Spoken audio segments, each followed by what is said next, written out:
সরকারের কাছে আমরা বলবো আইন শৃঙ্খলা পরিস্থিতি উন্নত করার জন্য জুলাই বিপ্লব হয়েছে, এখনো আমাদের বোনেরা ধর্ষিত হচ্ছে বাংলাদেশের গ্রামে গঞ্জে। জুলাই বিপ্লব হয়েছে, এখনো মিটিং এ বাধা দেওয়া হচ্ছে। জুলাই বিপ্লব হয়েছে, এখনো দলীয়করণের ভূত সরকারের মধ্য থেকে যায় নাই। আমাদের ডক্টর মাসুদ বলেছেন এক সময় দলকানা লোকেরা প্রশাসনে ছিল, সেই দলকানা লোকদের পরিণতি কি হয়েছে এটা আপনাদের জানেন, পুলিশ কর্মকর্তারাও জানেন, সিভিল প্রশাসনের লোকেরাও জানেন তারা কোন দুরবস্থায় আছে। আবারও যদি এই দলীয়করণের চিন্তায় আপনারা ব্যস্ত হয়ে যান, আমাদের কাছে খবর আছে কোন জেলার ডিসি কোন সিদ্ধান্ত নেওয়ার আগে ওই জেলার এক নেতাকে জিজ্ঞাসা করে সবাই চাপ দিতেছে আমি এখন কি করব। তা আপনার তো ডিসি থাকাই উচিত না, আপনার ডিসি থাকা উচিত নয়, আপনার সচিব থাকার যোগ্যতা নেই, আপনার উপদেষ্টা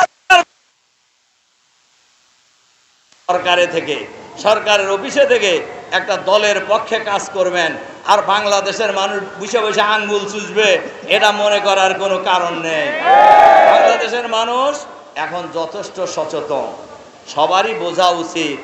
ঢাকা বিশ্ববিদ্যালয়ে নির্বাচনের আগে একজন টকশোতে একজন সিনিয়র নেতাকে জিজ্ঞাসা করছেন যে ভাই আর 3 দিন পরে তো উপস্থাপক জিজ্ঞাসা করছেন যার 3 দিন পরে তো ডাকসু নির্বাচন, কি বুঝতেছেন? কেন ছাত্র দল পূর্ণ প্যানেলে বিজয়ী হবে, মানে কি বাহাদুরি ভাব দেখছেন না? এরপরে বলছে যে কেন আপনারা কিভাবে বুঝলেন যে ভোট তো এখনো হয় নাই, কেমনে বুঝলেন যে পূর্ণ প্যানেলে বিজয়ী হবে? ছাত্র দল ছাড়া মানুষ আর কাক ভোট দিবে, মানে কি জমিদারি ভাব আর কি, মানে মানুষ বাধ্য ওনাদেরকে ভোট দিতে। ওই দিন শেষ হয়ে গেছে ভাইরা আমার, ওই দিন বাংলাদেশে আর নাই। ওই দিন ভুলে যান, ওই দিন ভুলে যান, ভুল করবেন। তার পান নাই আপনারা? রাজশাহী বিশ্ববিদ্যালয়ে ছাত্র দলের ভিপি ভোট পাইছে 3000 আর শিবিরের ভিপি ভোট পাইছে 12,500। আপনারা টের পাইতেছেন না? বাংলাদেশের মানুষ আগামী জাতীয় সংসদ নির্বাচনে এরকম একটা নীরব ভোট বিপ্লব করবে ইনশাআল্লাহ। এজন্য আমরা সরকারের কাছে আহ্বান জানাতে চাই, অবিলম্বে লেভেল প্লেইং ফিল্ড তৈরি করুন, সবার অধিকার সমান, সবার লেভেল প্লেইং তৈরি করুন, সবার অধিকার নিশ্চিত করুন, আইন শৃঙ্খলা পরিস্থিতির উন্নতি করুন এবং দলীয়করণের ব্যাপারে সতর্ক হয়ে যান। অবশ্যই দলীয়করণের ব্যাপারে সতর্ক হতে হবে, নইলে স্বৈরাচারী ফ্যাসিবাদী প্রশাসনের বিরুদ্ধে বাংলাদেশের জনগণ যেভাবে রাজপথে ঐক্যবদ্ধ লড়াই করেছে, আপনাদের বিরুদ্ধেও আগামী দিনে বাংলাদেশের মানুষ রাজপথে লড়াই করার জন্য নেমে যাবে। তখন কিন্তু কেউই আর পালানোর জায়গা পাবেন না।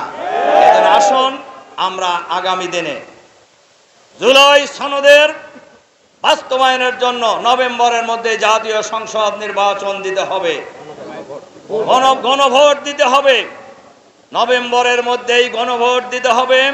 গণভোটের ভিত্তিতে জুলাই সনদের ভিত্তিতেই আগামী মধ্য ফেব্রুয়ারি জাতীয় সংসদ নির্বাচন নিশ্চিত করতে হবে। লেভেল প্লেইং ফিল্ড তৈরি করতে হবে, গণহত্যার বিচার দ্রুত শেষ করতে হবে, আইন শৃঙ্খলা পরিস্থিতির উন্নতি করতে হবে, প্রশাসনকে নিরপেক্ষ ভূমিকা পালন করতে হবে।